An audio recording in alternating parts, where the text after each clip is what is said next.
Good afternoon, everyone.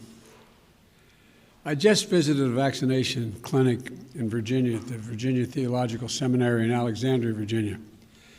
The seminary and other houses of worship in the area are partnering with the community health centers to offer vaccination and vaccination sites.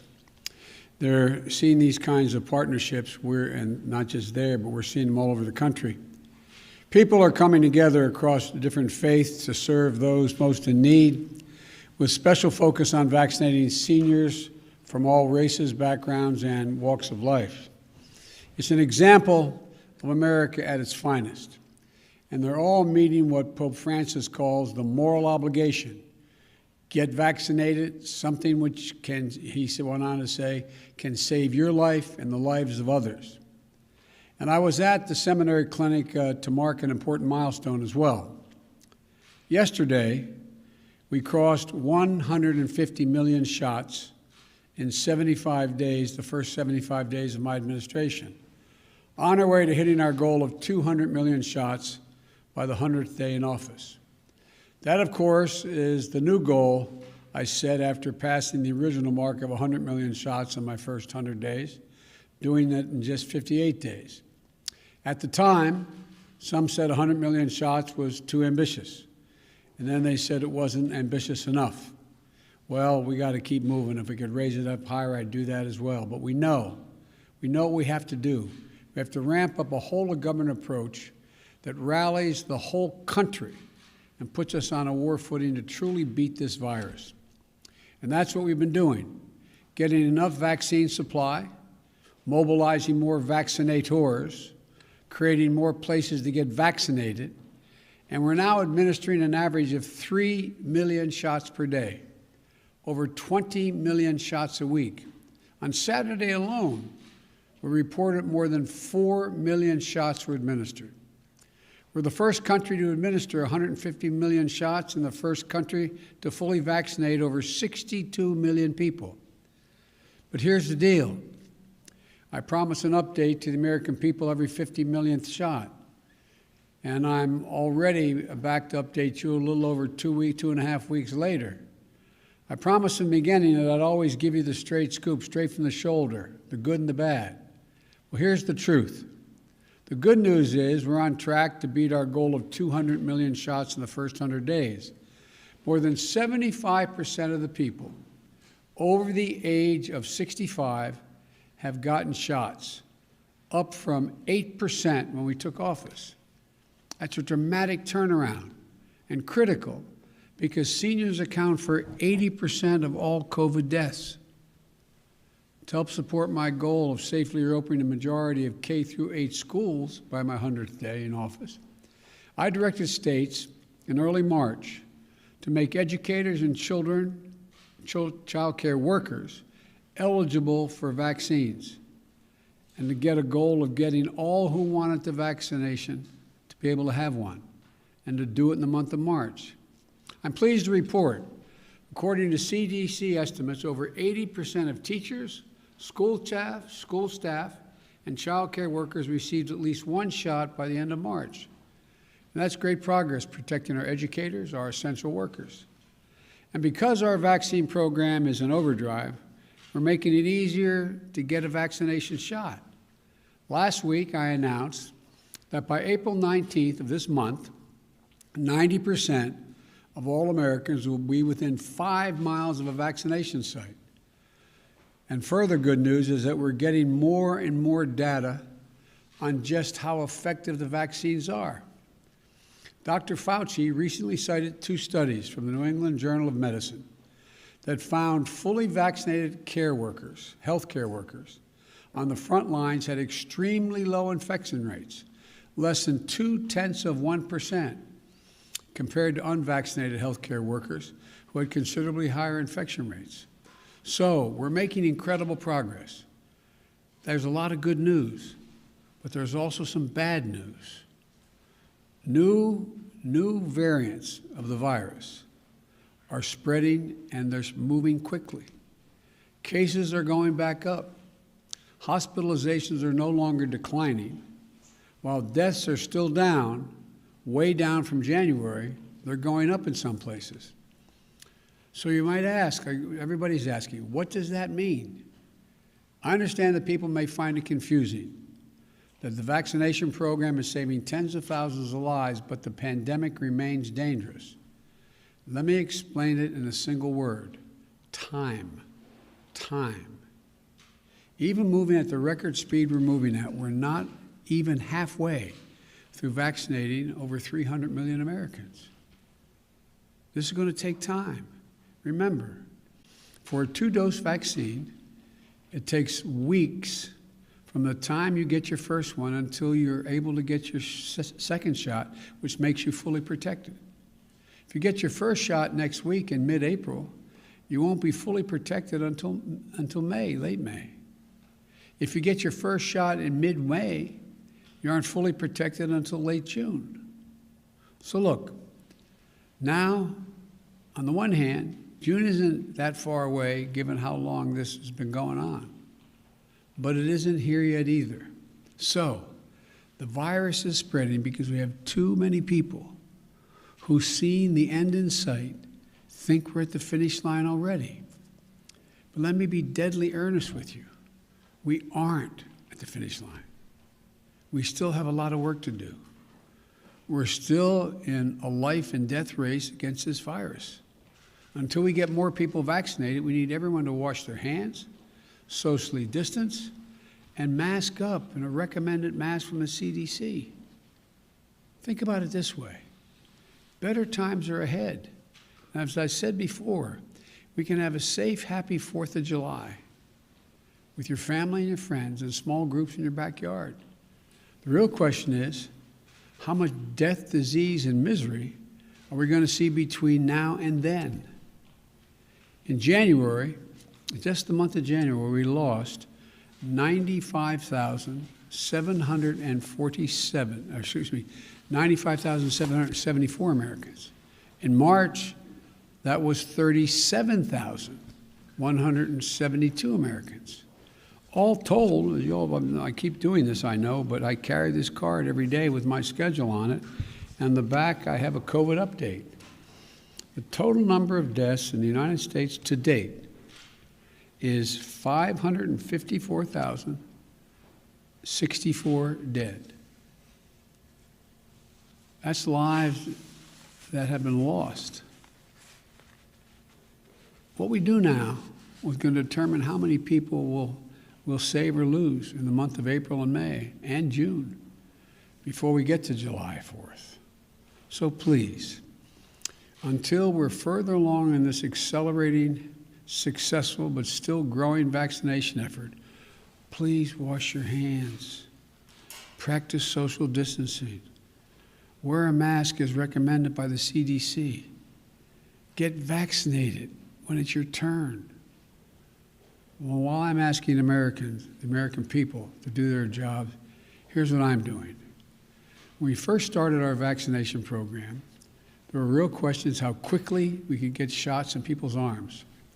Well, by the end of May, the vast majority of adult Americans will have gotten at least their first shot.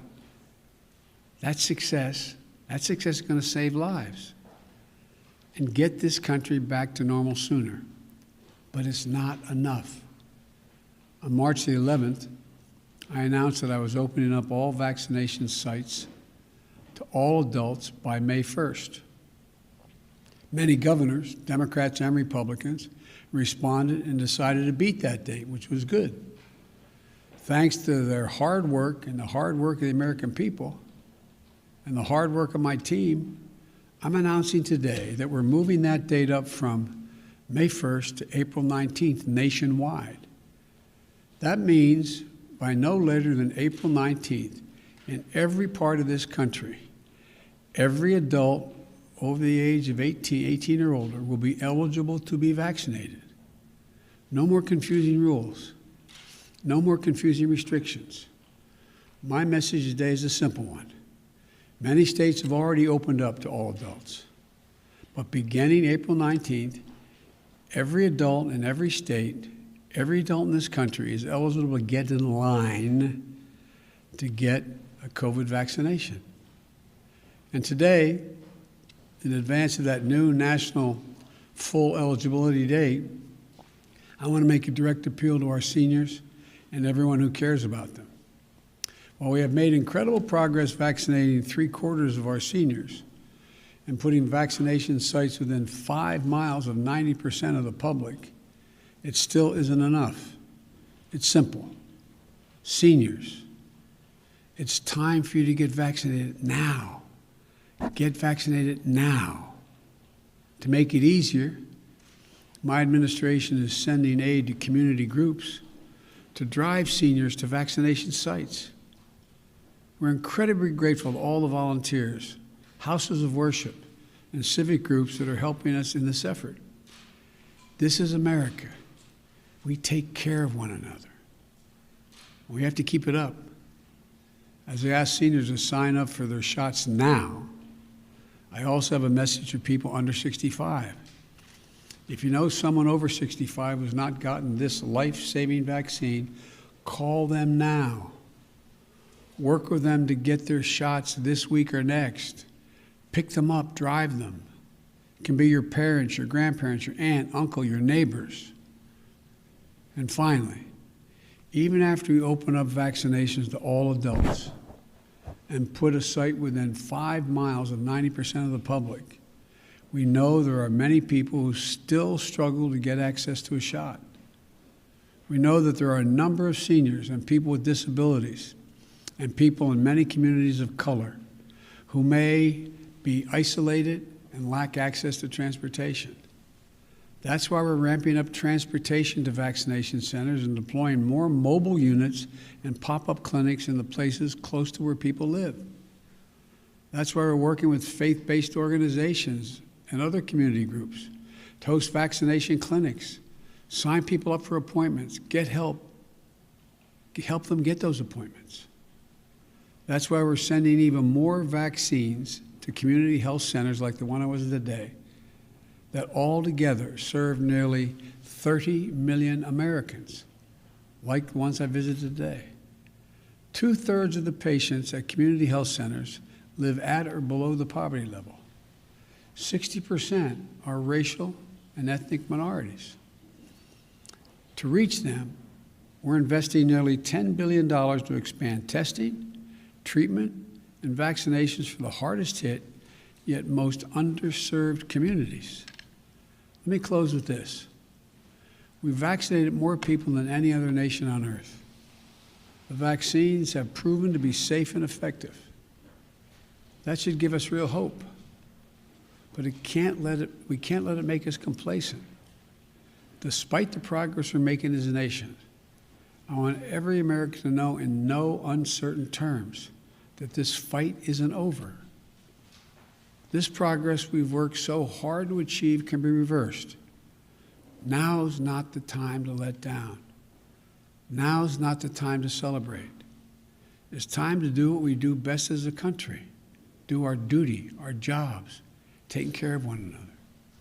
And we can and will do this, but we can't let up now.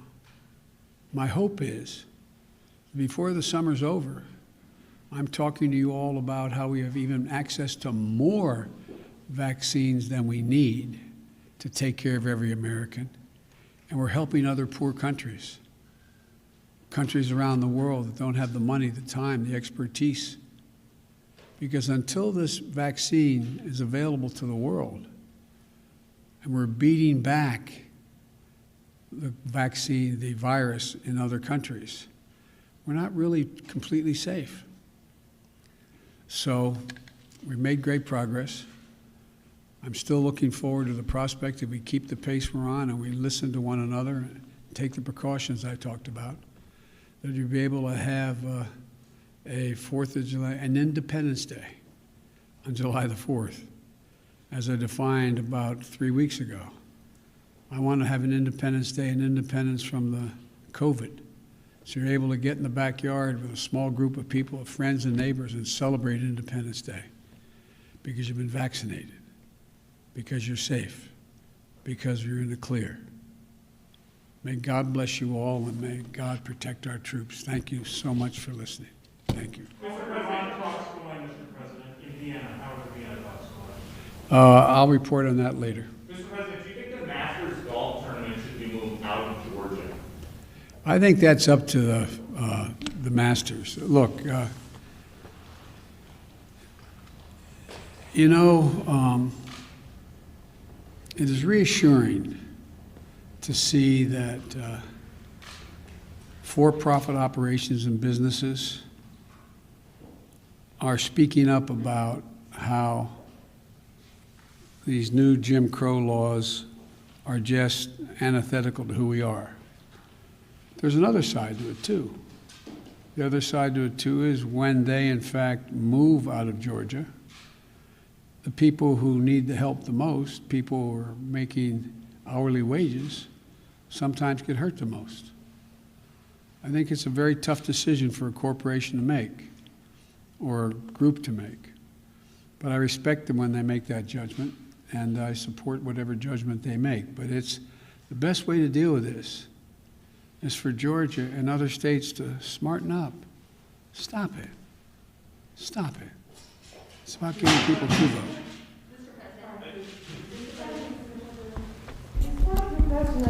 Now, there are many Americans who are very reluctant to take the vaccine, especially in red states.